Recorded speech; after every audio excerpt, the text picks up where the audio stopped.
get this rolling. Oh, I think we're moving. I think we're shaking. Well, maybe, yeah. Oh, I think we're live. Let's go. Ladies and gentlemen, we are live and we are ready to roll, folks. Mike Woodson's done it again. Mike Woodson, can he recruit? How will Mike Woodson connect with today's college student? Guess what, folks? The wily old superstar coach has done it again. He's spent decades in the NBA learning about relationships, learning about players and who they are and how they change. And he has landed another five-star recruit. It was Tamar Bates. It was Jalen Hood-Schifino, and now it is five-star forward Malik Reneau, who commits to Indiana out of Montverde High School. We're going to dive into Reneau's commitment and so much more here on episode 251 of the Hoosier Sound, where we are the official podcast of Indiana HQ. Our mission and goal is simple. We want to bring in-depth analysis and coverage for Indiana University sports to as many fans across a multitude of modern platforms. Recording this edition of the Hoosier Sound on Monday, April 18th, 2022, where I'm your host, Nithin Krishnan. Here with me tonight is my normal Hoosier Sound co-host, Matt Lukens. Matt, I've got a little pep in my step, a little jump in my voice. You tell me, Matt, I know you're into the recruiting. Malik Reneau, 6'8", 210-pound forward out of Montverde. What does his commitment mean to the Indiana Hoosiers? Well, it means everything, right? Like, honestly, when you look at it, it fills a need. We needed a big guy that coming into next year. Like, regardless, if Trace leaves, we needed one. If Trace stays, we still needed one. Like, it's good to have a ton of front court players. While we are loaded for once, overloaded at the guard / like smaller wing position. We have plenty of those guys on the roster. Don't worry about that. We need bigs, and especially people 6'8" and plus. Reneau fits that profile perfectly, being 6'8" himself. I actually think he's a little bit taller than 6'8". You see him out in the court, he plays way bigger than 6'8". That's besides the point. He's 6'8". He's so good at what he does that it's hard to see him not fitting into his IU team very well. The first thing he does is rebound. We like rebounders. The second thing he does is he'll get buckets in any way possible, whether that's lobs, scrappy putbacks, tip-ins, tip dunks. He has some post moves. They could use some work. He's not Trace. He's not going to get the ball in the post, back a guy down, do a couple moves, and get a free basket. That's not him. But he's a guy that can play next to Trace easily in the dunker spot, which is great.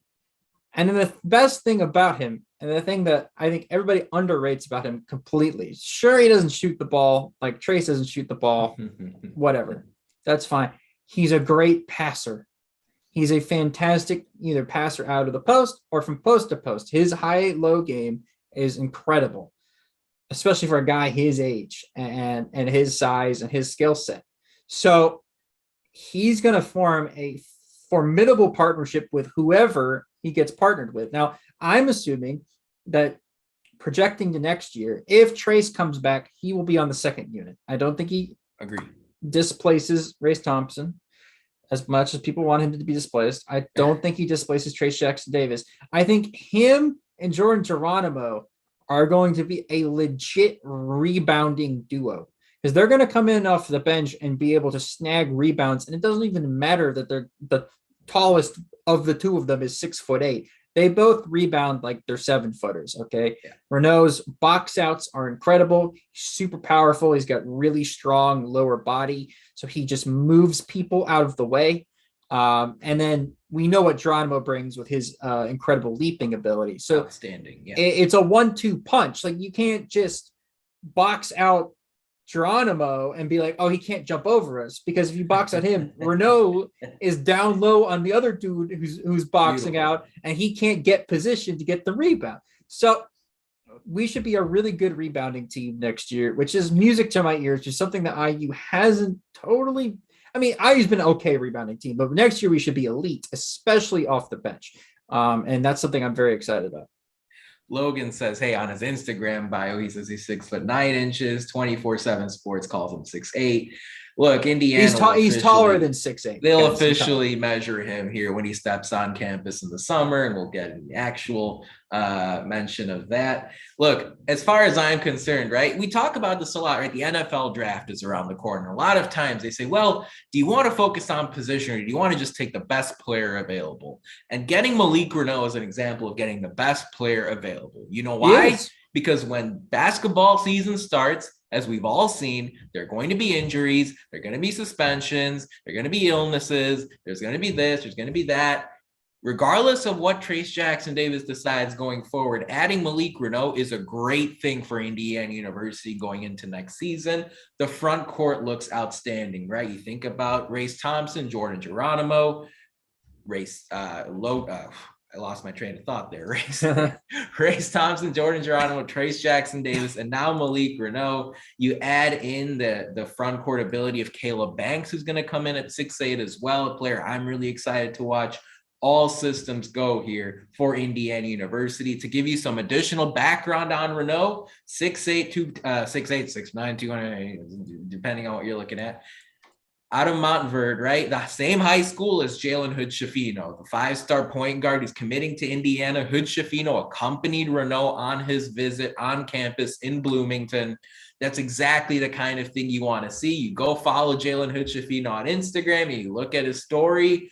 He was walking around campus, walking around town over the weekend with Malik Reneau right beside him as they got to tour Assembly Hall, as they got to tour Bloomington in general. Absolutely spectacular. Hood-Schifino acknowledged and embraced Reneau's commitment earlier today on social media as well. And Montverde is a place that has housed a large number of superstar college basketball players and NBA draft prospects. You can Google it, right? The names are pretty impressive, guys, from as far back as Ben Simmons to more recent like Jalen Duren, who had a really standout handful of games at Memphis this past season. A number of incredible players. Dylan Mitchell, who's going to play basketball at Texas, also hails from Montverde. That's another superstar recruit from going into this upcoming season. Plenty of outstanding players. The list is jaw-dropping out of Montverde. We're going to talk a little bit later about how important it is that Indiana's developing a bit of a relationship with that academy, especially because on social media, Montverde Academy said, well, interesting, we've got a few guys now that are looking good in IU colors. Reneau decommitted from Florida, the University of Florida, the Gators, September 2021. After committing to Florida in September 2021, Reneau decommitted in March after Mike White, their coach, left Florida to take the job at Georgia. Georgia was in consideration for Reneau. He didn't break off the tie completely, but after his visit to Bloomington this past weekend, he said yes to Mike Woodson, Kenya Hunter, and the crew there. Overall, to give you a couple of scouting reports, Jonathan Gavoni, a popular NBA draft mind, has said that Reneau is strong, aggressive, athletic. He's a versatile big man who plays both ends of the floor. Next step, though, is the jumper. How about Brandon Jenkins of 24/7 Sports, who says that Reneau is a southpaw, similar to Trayce Jackson-Davis, with a solid build, great hands, and an equally impressive feel for the game. He's a team-oriented player who complements those around him with his activity on the glass, inside scoring, passing from the high to low posts. He's a decent vertical athlete who can make the occasional wow play, but for the most part, Reneau is all business and fundamentals on the hardwood. With his great basketball IQ and ability to do whatever is needed for his team, Reneau tracks well as a high major all-purpose asset. Matt, as I look at this, Reneau to me is not a one and done type prospect. Let me know if you disagree, but he's someone that I see as a 2 to 3 year player, comes in, maybe more of an observer in the first year, maybe a little bit like Tamar Bates was this past season. And then in year 2 and year 3, unless injuries or something derail the story, that's when he's really going to accelerate. Is that how you see it? Because that's how I'm looking at Malik Reneau's career path here once he steps foot on Indiana University. Nah, he's coming in playing day one. He's a winner. Honestly, he's like Jalen Hood-Schifino. He's gonna come fit in right away. Click with the group. His basketball IQ alone is going to keep him on the court. Now, will he look shaky because he's going to be a little bit undersized, especially going up against a lot like grown men in college, right? And especially some people who still have a COVID year, right? Which I know some people are like, no, not more people with COVID years. Yes, we'll be dealing with much older people for the next couple of years, but that's only going to benefit him, honestly. And he's going to have some rough patches this year, I'm sure. But it's going to be a growing process for him, right? And I fully expect, like I said on the last podcast, I fully expect Trayce Jackson-Davis to be back. So he gets to learn from a dude that has the almost same skill set as him. You can in the copy same and position. paste. You can copy and paste the playbook. No, because Trayce is much more athletic. Not much more athletic, but he's a slight. Trayce is an elite jumper, right? Malik Reneau can do that, but he's not known for that. Malik Reneau's more known for more known to do best what somebody like Race Thompson does, but he's a bit bigger. He can play bigger. He can play, the 5. So I like Malik Reneau because I think he's the best combination of what we love in Race Thompson and what we love in Trayce Jackson-Davis combined into one player. Now, the problem is that he's a freshman. He's not going to be as physically ready as Trayce was when he was a freshman. I don't expect him to average like 15 a game as a freshman. That's not going to happen. Okay? It's not going to happen. Don't come and expect him to do that. But the role is perfect for him if we ask him to play 10 to 20 minutes a game, depending on the game, either at the 5 or the 4, right? And he can come in and play that. That means, by the way, that when we're in December and we're playing a sub 300 team in KenPom, that Trayce can literally take the game off, right? Trayce comes in, for 10 minutes, our starting lineup gets out hopefully 20 points, and we play Malik Reneau the rest of the way, right? And so this year, when we get to a game like the St. Mary's game, where we've played a ton of games in a row, our players are going to be more well-rested because of the depth. And so I don't have to explain to you guys. All you guys know, you're good basketball players, you're good sports fans. You understand what depth is.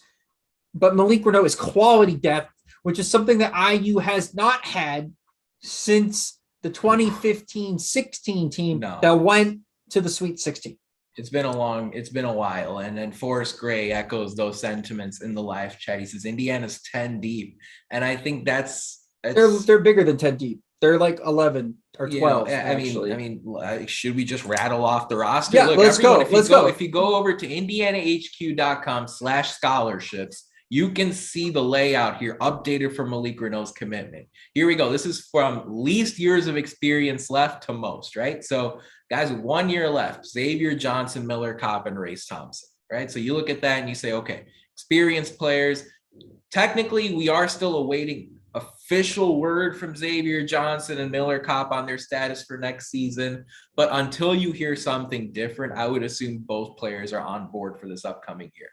Then you have Trayce Jackson-Davis, who's thrown his name into the NBA draft eligibility ring. We'll see what his process is like over the next 6 weeks or so. We laid it out on our last episode 250, when Trayce Jackson-Davis sent out the message on social media that he is putting his name in the draft, but retaining eligibility. The combine is in mid-May. He has to send out official word by early June whether or not he's coming back. And then you have Trey Galloway, Jordan Geronimo, and Anthony Leal, along with Tamar Bates and Logan Duncombe. That group here, they've got a little bit more time. They got a little bit more leash to play with.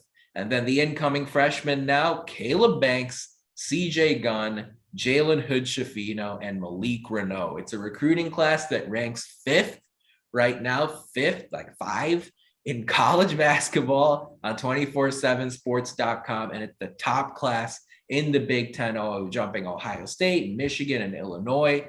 According to a lot of national analysts, Indiana should be in the top 25. In fact, John Rothstein said there's potential for top 15 to start the year if Trayce Jackson-Davis returns.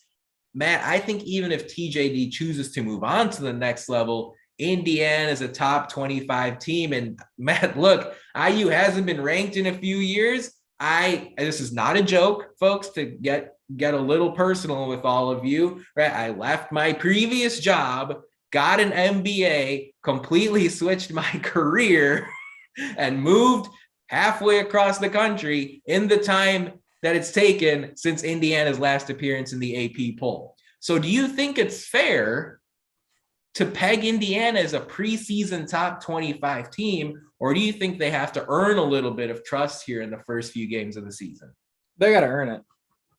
Unless Trayce comes back.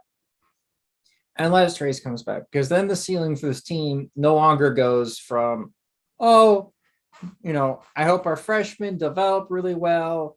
Xavier Johnson's going to have a whole lot of fun with his team. Tamar Bates needs to take a jump. There's so many questions.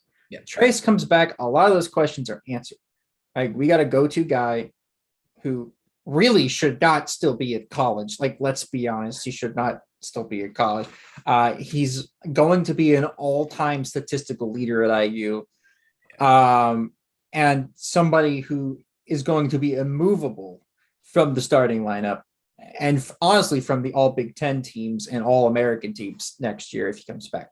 So our ceiling changes from when Trayce is not there to, I hope we make the Sweet 16, to, we better make the Sweet 16. And honestly, like, we're talking Big Ten championship, we're talking a deep run in the Big Ten tournament, and we're talking like, I'd be, if Trayce comes back, we have the same roster and we get a transfer and somebody either transfers or red shirts, right? We get one of the two guards we'll talk about later. And if we get one of those two guys, my expectation is Elite Eight. Okay. With that team, we will underperform if we do not make the Elite Eight, in my opinion. Is not necessarily a bad thing, right? Like, making the Sweet 16, I wouldn't be disappointed with. Even winning a tournament game, I wouldn't be disappointed with in the end. Yeah. But I still think they would underperform, right? Because you have an All-American, you have a point guard now in his second year who was averaging 40% from three to end the season and was carrying the team at points to end the season. Yeah. And Trayce and him have a great partnership. You're bringing back Race, who's an all-time glue guy for the program. Yeah, like, honestly, he's so good. You're going to bring back another five-star recruit in Tamar Bates, who should take a step up in development. You have Miller Kopp coming back, who was a solid piece last year, and I've seen people asking him to transfer. I think you're stupid if you're asking him to transfer. He's a good. Can I butt in there for a second? Yeah. Look, I know there's been a lot of frustration on Miller Kopp from what happened this past season. There's a long stretch of games where he scored in the single digits, and I know all year Hoosier fans are begging him to look a little bit more like the player that was a primary option at Northwestern. But there's no doubt that he plays a position that is a premium right now in college basketball, in the Big Ten. He plays that three, plays a small forward role, and he's able to hit that outside shot, move the basketball as well. Yeah, I just wanted to butt in there. Miller Kopp, regardless if he averages 2 points a game next year, the points per game really doesn't matter. The fact that next year he's somebody who can play the three, defend, move the ball, hit that three when it's open, serve as a tutor for Kaleb Banks going forward. All those reasons, I think, very important as to why Kopp is a part of this team. But yeah, just wanted to mention that there. Yeah. So I think you go up and down the roster. I could do like a 15-minute monologue about how everybody on the roster should improve, which is what we do every season. Everyone's got to be great. Yeah. Look, players like Trayce Jackson-Davis do not come back for a senior year, and with a team that's adding two very good, unselfish 5-star recruits, and those teams need to perform. All right. And that's on the coaching staff. That's not on the players. That's on the coaching staff to figure out how to put these guys together better. Right. Race and Trace need to be on the floor and play better together. And if they don't, find somebody that will fit into the starting lineup that will play better with Trace in that position, right? You figure out who the hell plays small forward, right? Who's gonna fit into that 3 spot? Is it a third guard? Is it a small forward? Are we going big? How's that working? If we go big, how are we spreading the floor? All of these questions need to be answered by the staff, but they have with the talent and the tools they have at their disposal. I don't think that an Elite 8 appearance is that unreasonable for the program. Not at all, especially when you consider some of the teams that did make the Elite 8 this past year, like St. Peter's, like North Carolina. I think a big part of this is making sure you play your best basketball at the end of the season. To me, especially if Trace Jackson Davis returns, this team probably almost definitely should be ranked from start to finish next year, and they should finish in the top 4 of the Big Ten. That's the regular season goal I'm keeping in mind for this team next year. It's a league that's going to be competitive, but it's a league that overall I take a step back, especially how the last 2 NCAA tournaments have gone, and it's not as good as we think it is. That's the end of the day with the Big Ten, right? So it's a conference you can win games. It's the environments are difficult, but there isn't a single team that I'm looking at next year jaw-dropping, like, wow, this team is absolutely unstoppable. Nowhere close to anyone that's in that tier, what we saw this past season with Gonzaga or Baylor or Kansas, or frankly, even Duke. So that's where I look at the Big Ten. Let's talk about the coaching staff in just a minute, Matt, but possibly have a lot of new folks listening in on this episode. I just want to mention, if you'd like to subscribe to our podcast for free, all you have to do is search for The Hoosier Sound wherever you listen to podcasts. Stay up to date with all of our information by following us on Twitter at Indiana HQ and at The Hoosier Sound. And this part is important. If you enjoyed this show, if you enjoy our show, leave us a review, tell a friend, share our links. That kind of support really helps us grow this podcast and reach more passionate IU fans such as yourself. Matt, I thought it was interesting in Malik Reneau's Instagram post today when he announced his commitment to IU, one of the pictures had him in the center, along with Kenya Hunter, Yasir Rosemont, and newest assistant, Brian Walsh. Now, let's not overlook the fact that Kenya Hunter and then Mike Woodson as the overarching head coach have done an exceptional job recruiting, because let's face it, right? Creating the perception that Indiana is an elite basketball program, a place you want to come to really elevate your play, to allow you to take that next step in your career. It's been a hard story to pitch the last few years. But Matt, as you look at it, what has Kenya Hunter done over the last few years? And what has Mike Woodson done over the last 400 days to sell these players into believing that, yes, IU is the place for them? I thought you were about to say 400 years for Mike Woodson. I'll be like, he's not that old. He's old, but he's not that old. Yeah. No. What have they done? Well, I don't even think they've done necessarily anything in the last year other than make Xavier Johnson look like a possible all Big Ten selection going into next year. Other than that, not really much. But their prior track record and all the stuff they've done in their career has shown a lot more than anything they've done so far in the year. I was getting mad with their player development halfway through last year. I remember that. And it was about February when I was sick and tired of it. And it's about February when they started showing that, in fact, it was happening. It just wasn't showing up in the results quite yet. And the results showed up in March, and that's fine. Mm-hmm. Mike Woodson, NBA experience has carried over enough that it's being sold successfully to recruits. Now, I'm not even going to lie with the Malik Reneau situation. We kind of got lucky that we got somebody as good of a person, as good of a salesman, as good of a what probably he is to Malik, a brother, and Jalen Hood-Schifino. Yeah. All right. It really helped that we secured that commitment. But in order to get that commitment in the first place, we had to sell the NBA coaching experience, the player development experience for Coach Ya, the relationship building that Coach Hunter's got, and then the just overall basketball IQ and basketball excellence that Brian Walsh brings to the coaching staff. So it's a really well-rounded staff, honestly, looking at it, because you have one guy that's really good at development. You got one guy that can do the development part. Sure. Actually, all three of them can, but specifically he excels in relationships. And you got Brian Walsh, who's a recruiting whiz, a young guy, hungry, and from everything I've heard is an absolute genius when it comes to basketball. So honestly, it's a very well-rounded staff. And then you add Mike Woodson's experience, Mike Woodson's knowledge, Mike Woodson's, just Mike Woodson, right? You just add him, you plop him in there. It makes sense why closer. I don't know if he's the closer, but that's the reputation he's gained a little bit, let the assistants wine and dine, and then Mike Woodson closes the deal.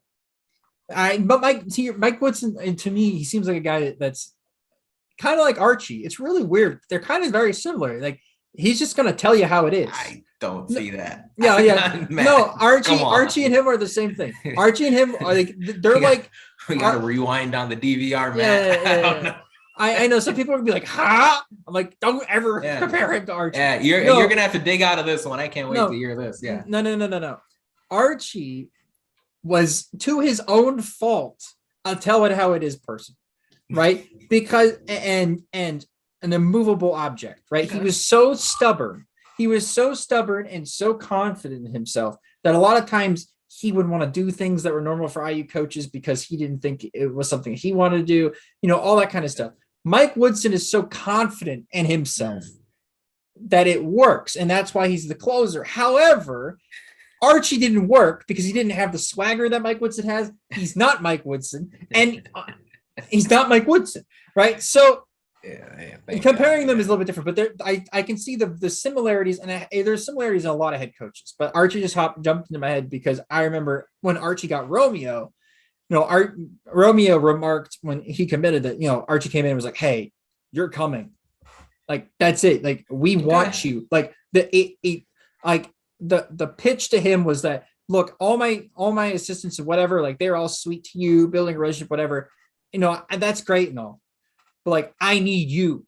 Yeah. Right. And I don't care, what other people need you. Like, I need you and I want you. And here's my plan for you. And that's what Woodson does with recruits. What he did with Trace Jackson Davis, right? He brought Trace into a room and instead of telling Trace what Trace wanted to hear, he showed Trace everything that he's done wrong, which, by the way, Jackson Davis so mad he's pointed that out repeatedly, Jackson Davis, as far as how important that was to him returning to IU this past season. Exactly. So Woodson doesn't think about, he's got cojones, all right? He just does. He's got the ball. And he just walks in and it's like, hey, I don't care. I'm going for it, right? I'm just going to do it. I'm just going to go for it. And if they don't want to come, they don't want to come, right? And so I appreciate that from Woodson. And I can understand the closer nickname, but it's real, like, he's just a real talker. That's what he is. To me, he is a real talker. He doesn't sugarcoat things. He's not a negative person by any means. You think about his commentary or his thoughts after Indiana would lose a game. It's, hey, we got to do better at this, and this. It'll be okay, but we have to fix. It's very specific, right? Remember, early in the season, it was we got to fix turnovers. Middle of the season, it was, we have to make sure we start games better. At the end of the year, okay, let's get Trace Jackson Davis going and pick and roll. It was very clear as far as the directives Woodson would give on the court. I can imagine him being someone similar off the court as well. Now, Matt, you were talking about Jalen Hood-Schifino assisting Indiana in Malik Reneau's recruitment, and there's no question there's a relationship there between Hood-Schifino and Reneau. And if you ask me, that's the key word. That's how Mike Woodson and Kenya Hunter, and also Rosemond, as well as Brian Walsh, you see Rosemond and Brian Walsh, are able to connect with these players. It's been a big shift in the world. It doesn't have to be just basketball. Big shift in the world over the last 5 years, perhaps over the last 10 years. Attitude and character and connection and relationship building is taking more and more and more of an importance than ever before. It could be in business or medicine or law or basketball. And that's what you're seeing here with this team. Mike Woodson from day one, all about family. Kenya Hunter, think about the connections he made with Parker Stewart, who had just lost his father. And Parker Stewart felt like Indiana and Kenya Hunter was a comfortable place for him to join at a very difficult time in his life. And now you see Kenya Hunter use that same philosophy to land Tamar Bates, to land Jalen Hood-Schifino, and now to land Malik Reneau as the main recruiter on all three prospects. Matt, it is a big deal. We cannot understate this enough. If Indiana and Montverde build some kind of connection here over the next few years, I am putting it at this level of importance. That type of thing can shift this program to an elite level status for however long Montverde becomes relevant, because the guys that have come through that school recently include RJ Barrett and D'Angelo Russell and Caleb Houston and Marcus Carr and Scotty Barnes, Cade Cunningham, Precious Achua, Daron Sharp. These are elite college players, elite NBA players to some degree. I don't want to undersell this, Net. If Indiana and Montverde can become a partnership going forward where Montverde is comfortable suggesting and recommending Mike Woodson and his staff for a place for these players, that is gigantic for this program for the rest of this decade. Yeah, I mean, I am the recruiting guy on this podcast. I will tell you that Montverde has some of, if not the best talent in the country, including the number 2 overall recruit in next year's class, in the 2023 class, in Kwame Evans Jr. Somebody, if you watch, I think Joel from Cabby Green, he tweeted out the YouTube video highlight of the Geico Nationals national championship game where Montverde, Jalen Hood-Schifino's and Renew's team played.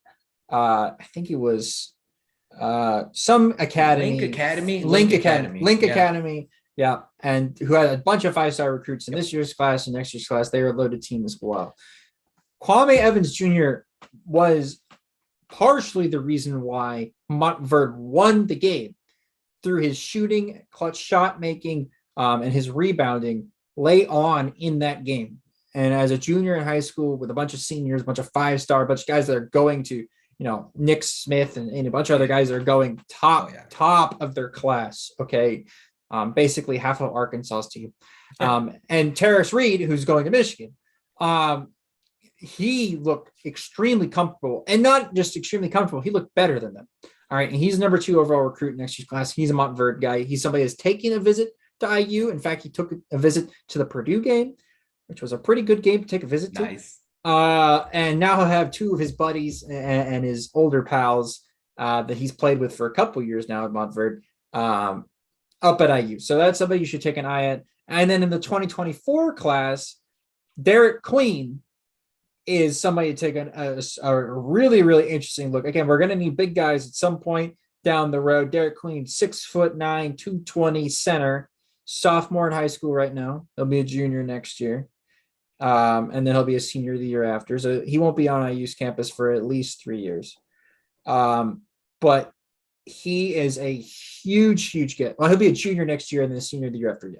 But anyways, he's a huge deal. Somebody I've talked to Ant Wright about as somebody who's a very, very interesting prospect.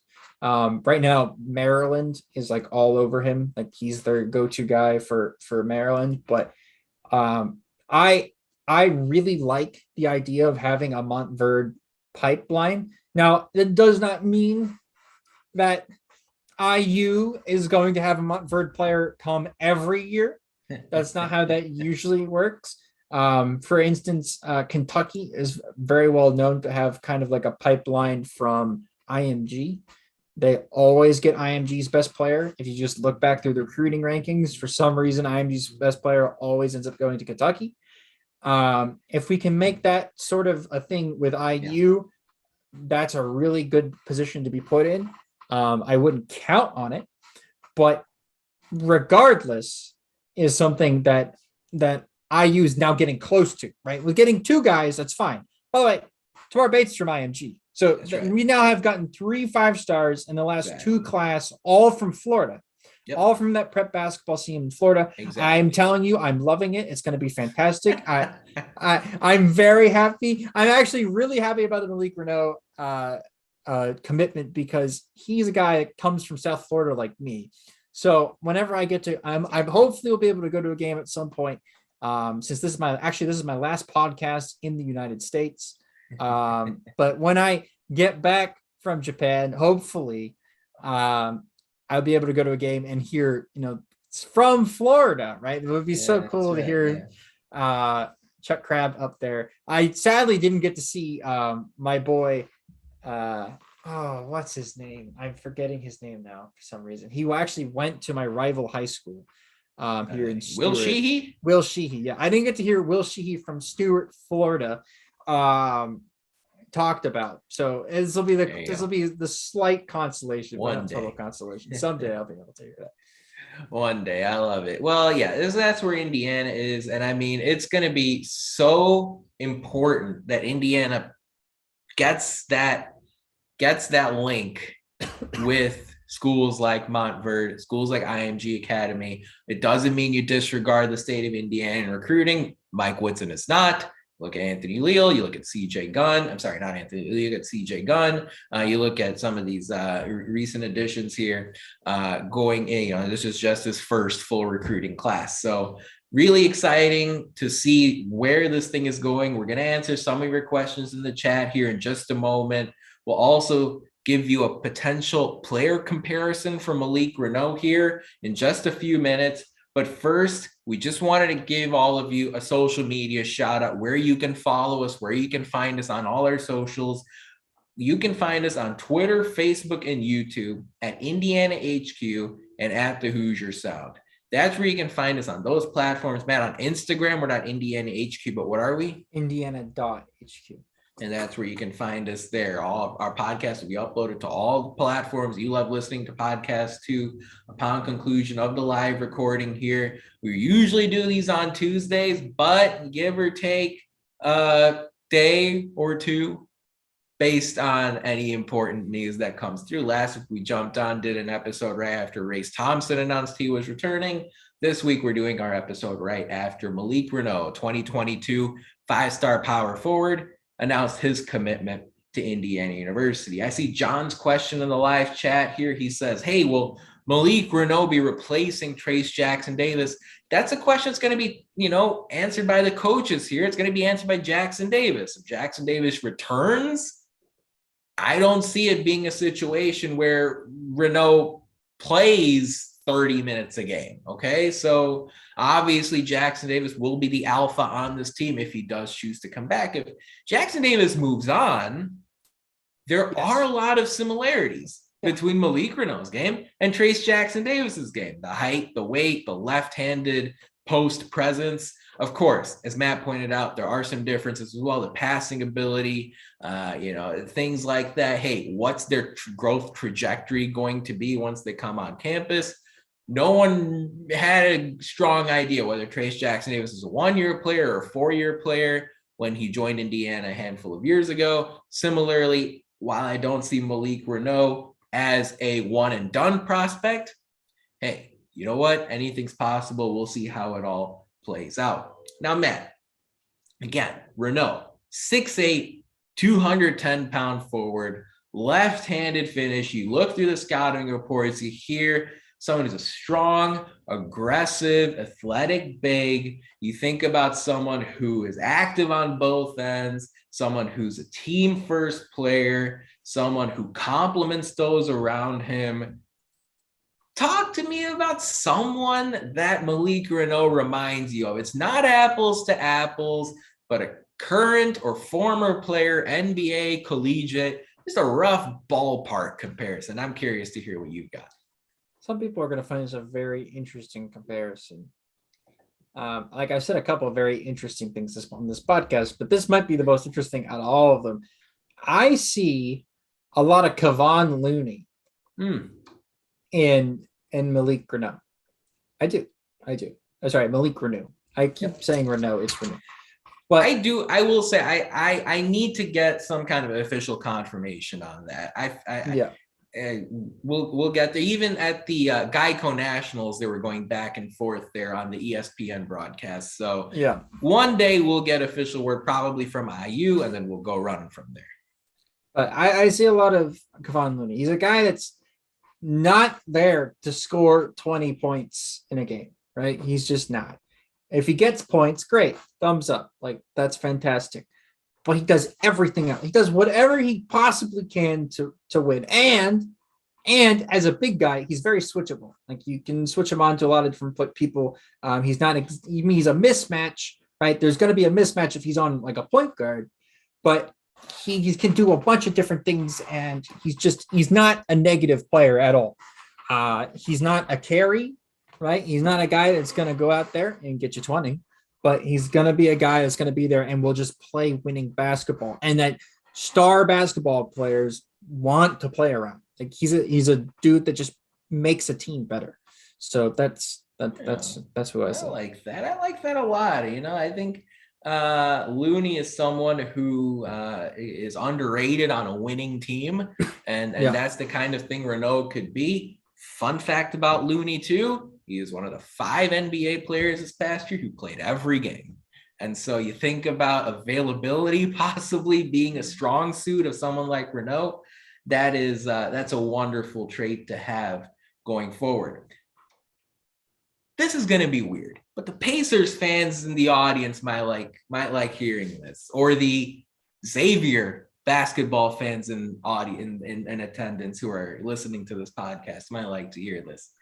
I see just a glimpse of David West in Malik Reneau. Yeah. It's a very outlandish comparison, but look at the full sample of the games that he played, not just the highlights. Right, we were able to watch full games of David West and Malik Reneau in the Geico Nationals tournament, and he's one of those guys that comes onto the court. He's not the go-to guy on offense, not by any means, but someone who can rebound, block shots, move the basketball, push it up the court, show that energy, someone his team can come to, and of course, given that opportunity, he can put the ball in the hoop. So it's an out of left field comparison, but something I like to think about is something just popped into my head while I was watching him. Of course, West right-handed, Reneau left-handed. As we mentioned on this podcast already, Malik Reneau and Trayce Jackson-Davis, very similar in their style of play. Matt, look, Indiana sets up pretty well next year. Okay, we talked about the players who are available. There are potentially a couple of additions that could still come down the road. Wichita State transfer Dexter Dennis is visiting IU as we speak here on this Monday. And down the road this week, Sean McNeil, a West Virginia transfer, a shooter, is planning to visit Indiana as well. Now, Indiana is full right now scholarship-wise. You would gain a spot if Trayce Jackson-Davis moves on, but then one other player would have to leave if Indiana wants to add both Dennis and McNeil. Matt, given what you know right now about the roster, how do you see this playing out over the next few weeks? I'm not going to ask you to pick a person that you think will have to put their name in the transfer portal or whatever, but just as you think about the roster here over the next week or two, how do you think this shakes out before Mike Woodson really gets into his offseason and preseason on-court preparation? Here's a hot prediction. I don't think anybody transfers. Because you can still be part of the team, know you're not going to play, be a scholarship player, and not play. And it's called redshirting. So I have a feeling that somebody's going to redshirt this year. Whether that's Leo, I don't think so, but it could be. Whether it's CJ Gunn, It's a highly good possibility. It might be him since he's the lowest rated freshman. Whether it's Kaleb Banks or it's Logan Duncan. One of those four guys is on the outside looking in when it comes to rotation, right? And making it in the team. So somebody is going to have to take the L. They just are. If Trayce Jackson-Davis comes back, somebody's going to have to take the L. I'm assuming that somebody is going to redshirt because what it's looking like is that we're going to get a transfer as well. As you look at, we have Dennis, who was on campus today from Wichita State. You got McNeil, who's coming on the weekend. The chances are that we are still going to be looking for transfers if neither of them pick us, which I highly doubt that both of them will come on campus, look at our team, and be like, I don't want to be the two guard on that team. Right? Like they're going to come here and look at us and be like, how can I fit into this team? How are minutes going to work? Mike Woodson's going to tell them how it is. And I'm assuming one of them is going to say yes. So somebody's going to have to take the L and redshirt. I don't see Mike Woodson running somebody off. I don't see him asking people to leave, given that everybody comes in. I'm going to see him ask them to take a year off, kind of take a year to develop and come back later on and hopefully be a better basketball player and when they have a roster spot that's not taken up by a grad transfer. Definitely fascinating to think about. A lot of levers you can pull as far as the roster situation is concerned. Step one for these decisions to even approach the point where they have to be made are Dexter Dennis and Sean McNeil choosing to play for Indiana to even kick any of this off. So what will Trayce Jackson-Davis decide? What will Dennis and McNeil decide? Can't wait to see how that plays out. The last thing I wanted to address, Matt, before our closing thoughts, as you look at the roster as constructed, what are the biggest gaps that need to be filled right now? Is there one particular aspect of the game where you're looking at it and you're saying, okay, even with Malik Reneau and Race Thompson-Davis in the fold, hey, Xavier Johnson, Miller Kopp, they're back. Tamar Bates, Jordan Geronimo going into a big year as far as their development is concerned. What's the biggest gap right now you see on the roster? Shooting. Because if you go through this team, who do you go, I really look forward to seeing this guy shoot 3-pointers? Miller Kopp. Miller Kopp. I mean, and I don't know how comfortable that makes all of you. Tamar Bates. Our good friend Dustin in our Slack channel today pointed out Race Thompson finished the year something like 12 of 30 from three, but that can't be a reliable source of 3-point shooting. So yeah, I completely agree with you.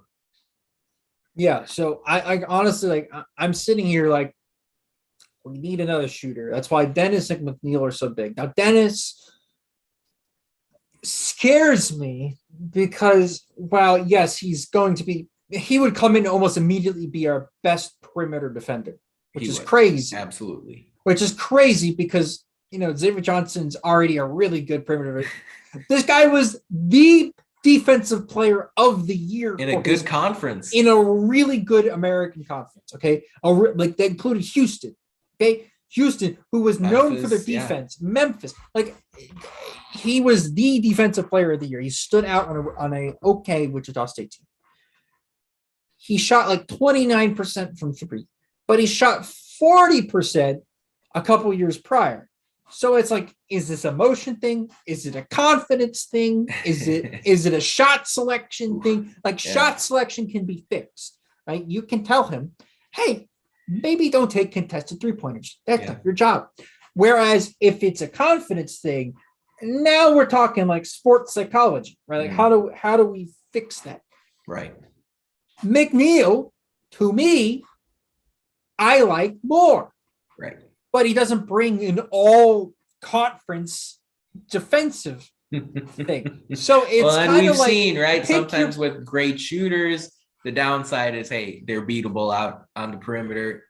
That's right. What prevails there, So McNeil, like I said before, he played at West Virginia.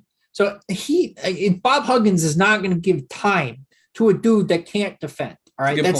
That's not how Bob Huggins rolls. Like he had Jordan McCabe, remember? He was like all hoop mixtape player. All right. And they brought him to West Virginia, and he was supposed to be this next big point guard thing. And he never really played for West Virginia. Why? Because he couldn't defend. So Bob Huggins doesn't care how many millions of views you get on YouTube on your mixtapes. All right. He's not going to play you unless you can defend. And McNeil played like 30 minutes a game last year. So obviously Bob Huggins trusted him enough to play him. All right. So I don't think like McNeil's going to come in and be able to do everything that we ask him to do, which is all that we need him to do, but doesn't bring an extra level of defense that Dennis would bring. So it's a give or a take, and we'll see what the staff, or honestly, not just who the staff, it's who decides to come and join the program, right? Because it's not like both of them want to come 100%. I'm sure they are both thinking about it. Dennis has other visits scheduled. McNeil has other visits. McNeil has visits to like Texas Tech and others. Like IU is in a crowd to get these guys. Okay, so it was a bigger crowd. It was a bigger crowd. Dennis and McNeil have both included Indiana in finalists here. And again, we'll see if Mike Woodson really is the closer, and we can get one of the best positional transfer. One of the best. Even Mariano Rivera blew a few saves. All right. Okay. Well, look, I completely agree with you that shooting is the biggest weakness on this team right now. And I don't know if this is just a collective point of emphasis in the offseason, like defense was that last year, and you saw it translate into a top 25 defense this past year in college basketball. You tell everyone, hey, you got to shoot, you got to practice your shooting, you got to get better at shooting. Well, Xavier Johnson showed improvement. Race Thompson showed improvement. Jordan Geronimo showed improvement. What can Miller Kopp bring to the table in that aspect? Anthony Leal and Tamar Bates. If Dennis and McNeil decide to go elsewhere, well, all of a sudden you put more pressure on the shoulders of Leal and Bates going into this next season. And of course, with the incoming freshmen, what can Kaleb Banks and CJ Gunn bring from a perimeter shooting aspect? Those jump shots in high school, the percentages in high school don't always translate to the college game. It's just a completely different set of circumstances. Perhaps Banks or Gunn can find their stroke, can find their niche from the perimeter in an IU uniform this upcoming year. Jalen Hood-Schifino, the strong suit in his game is not shooting as well. So you can expect Hood-Schifino to be a rebounder out of the point guard position, to move the basketball, to attack the rim, to defend. Shooting, though, is much like Malik Reneau, a place where both guys need to find improvements going into this upcoming year. By the way, Matt, one last recruiting note. I just realized this. IU went across shoe companies to get these guys, by the way, 5 stars. That's actually a much bigger deal than people make it out to be. Like, it's not often that you see somebody compete on the EYBL circuit for Nike and compete at a Montverde school who's sponsored by Nike. Like these guys are basically bred in high school to represent a shoe company, so that when they make it to the NBA, they get the big contract from them, right? They kind of get some soft handshakes, some secret, some tampering, in the NBA might say. Yeah, to go towards a shoe company if they make it to the NBA. That's why you saw somebody like Kyrie go to Duke, and then wow, surprise, he gets his own shoe contract with Nike. That's amazing. How did that work? Right? So, or James Harden went to Arizona State, who was an Adidas school at the time, and then makes the NBA, gets a contract with Adidas, right? And that's why Steph Curry was such a crazy case, because Steph went to a Davidson school that, while yes, was a Nike school, not a Power 5 school. You don't usually go and make handshakes and stuff like that with guys that aren't going to a giant Power 5 school. So when he came out, everybody's like, where is he gonna go? Like, it's a bidding war for him, because he didn't have a pre-existing agreement with a company that, hey, like, if I make the NBA, like, hint, touch, give me a nice deal, and I'll wear your shoes for you. Reneau and Jalen Hood-Schifino both competed not only EYBL, but they went to Montverde, who's the Nike school. And you go look up and down where Montverde recruits have gone recently, it's usually to Nike schools. And so IU went across shoe companies and got them to come play an Adidas school. That's really a big deal. The only reason I thought about this is because I was looking at Twitter while Nithin was talking, and I was listening to Nithin, and I saw a picture of Reneau, and Reneau had Nike, had Jordans on, had a Nike sweatpants on and a Nike sweatshirt on his visit. And I thought that was hilarious because there's next to him is Mike Woodson in all Adidas gear. And then you have Jalen Hood-Schifino, who's like half and half. Like you still got some of his Nike stuff, but he's like wearing like Yeezy slides. So I thought it was hilarious. I love it. Yeah. Especially the part where you were on Twitter while I was talking. No, I'm sorry. Just kidding. It's fun. It's a joke because I do the same thing when you talk. So when it's all said and done, that's where Indiana stands. Look, the Hoosiers are building momentum. They're building excitement as far as the fan base is concerned. That's going to be part of my closing thoughts here. But Matt, as we wind down here on this Monday night, what are your final thoughts as IU adds 5-star forward Malik Reneau to the 22 recruiting class? It's a top 5 recruiting class in college basketball. We'll see how it finishes before the next season starts. But Mike Woodson continues to rock and roll on the recruiting front. Look, IU is set up to have a very special year next year, regardless of whether Trace Jackson-Davis comes back or not. However, if Trace comes back, they're definitely in store for a special year next year. 2022-2023 Indiana basketball is the year of the bench mob. All right, it is. Forget the starting lineup. The starting lineup's great. Don't get me wrong. But we have enough guys now on our team, in our bench, that in our bench unit, whether it's the first 5 off the bench down to the 13th scholarship player, right? And we might have Rich Rolfe as well walking on. That's another hint, nudge, nudge. We might be like literally 15 people deep at some point this year, right? If you include the 13 scholarship players, the one redshirting player possibly, and then actually 16 if you add in our 2 walk-ons, preferred walk-ons on the bench. All of a sudden, you're looking at an IU team that can throw numbers at people, right? And people complained all year about Mike Woodson's substitution patterns. And all of a sudden, now you're looking at a possible starting lineup of all the returners, right? So Miller Kopp, Xavier Johnson, Race, and Trace. And then you add the transfer in. So that's the 5. Then your second 5 has 3 5-star recruits on it, right? Off the bench. You have Tamar Bates, who's a former 5-star recruit. You have Jalen Hood-Schifino, and you have Reneau. Off the bench. That's 3 5-star recruits off the bench at 3 different positions. Okay? That's depth.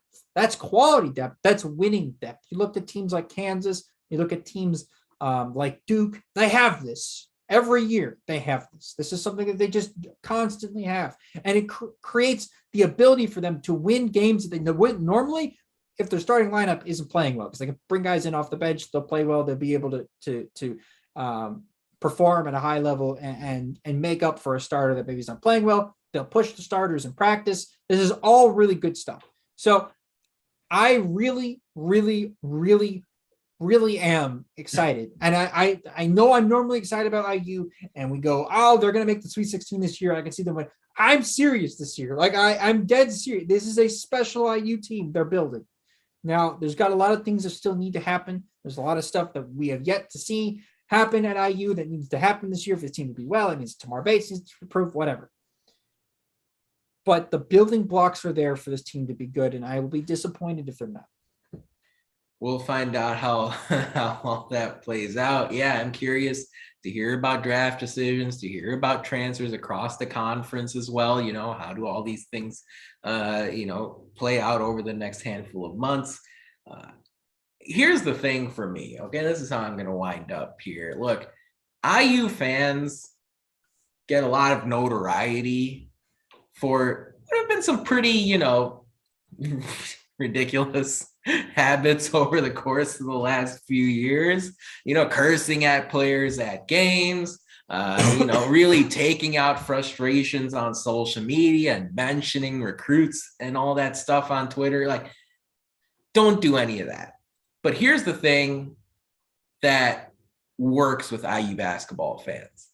If you get on their good side, there is a level of passion and support that really is unlike any other school you see out there. I see it more running our social media on Indiana HQ than I see, in general. When I posted a video of Malik Reneau showing up on Jalen Hood-Schifino's Instagram story. Yeah. More people like that than things we saw, as far as Indiana winning games in the Big Ten tournament or hitting game-winning shots. I mean, Indiana really gets behind their guys. IU fans are a huge part of whether or not IU basketball will be successful in the years to come. It starts with the recruiting of the players, and then it continues to how they do when they're on court as an Indiana Hoosier. And then, of course, ends with, hey, what do you do after your time at IU? You see that right now, players like Victor Oladipo and OG Anunoby getting all the love that they get while they're in the NBA. So, IU fans, there's a lot of criticism, deservedly at times, but you can really tell when Hoosier Nation wants to grab, gets a reason to really support the team and get behind the team, they really deliver. And don't underestimate how important that was in Malik Reneau's decision, for example, to commit to IU, because he had visits lined up. He was planning on going to Virginia, planning on going to Maryland. He has connections at Georgia with Mike White taking over there. He was planning on this being a little bit more drawn out process. But I think his visit to Indiana and then Hoosier Nation really getting behind him drove him to announce his commitment today. But that about wraps it up for our 251st show of the Hoosier Sound. Thank you so much for joining us. We really appreciate your support. Thank you to our live audience. You're all beautiful people. To hear more fantastic episodes like the one you heard today, be sure to follow us at Indiana HQ to make sure you don't miss any in the future. You can also go to our website, indianahq.com, to find it all in one place. But as always, thank you for listening, Hoosier Nation, and we will see you next time. Peace and love. Go Hoosiers.